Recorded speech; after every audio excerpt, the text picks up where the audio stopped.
Walang kupas pa rin ang ganda ng mga nagbabalik Pilipinas na Miss Universe Queens na sina Dayanara Torres at Sushmita Sen. Ang dalawa, parehong judge sa Coronation Night. May chika si Nelson Canlas. So that we can take the pictures. Naging emosyonal si Miss Universe 1994 Sushmita Sen nang magpasalamat sa mga Pilipino sa mainit na pagtanggap sa kanya nang dumating siya sa bansa. Parang homecoming daw ang kanyang pagbabalik Pilipinas.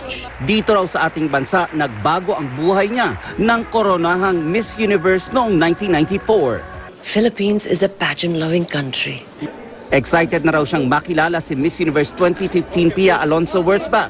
Si Pia raw ang gusto niyang manalo ng lumaban nito. Ayon kay Sushmita, nakikita niya raw ang sarili niya kay Pia. She reminded me of me.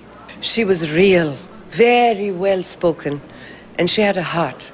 Tip ni Sushmita sa mga lumalabang kandidata, ipakita kung paano sila naiiba. Lumalabas daw ito sa mismong pageant na. Itinuturing na dark horse si Sushmita noong kandidata pa siya dahil wala raw siya sa listahan ng mga paborito noon. Don't be afraid of being you.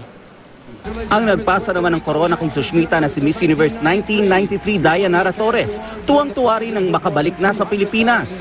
Matapos mag-judge sa preliminaries noong Huwebes, namasyal agad siya sa San Agustin Church sa Maynila kasamang ilang kaibigan. Nag-enjoy din siya sa pamamasyal sa Intramuros. Siyempre, hindi mawawala ang food trip. Enjoy na enjoy siya nang matikman ulit ang paborito niyang Pinoy food na sinigang. This is sinigang na baboy. My favorite food. Nelson Canlas, updated sa Showbiz Happenings.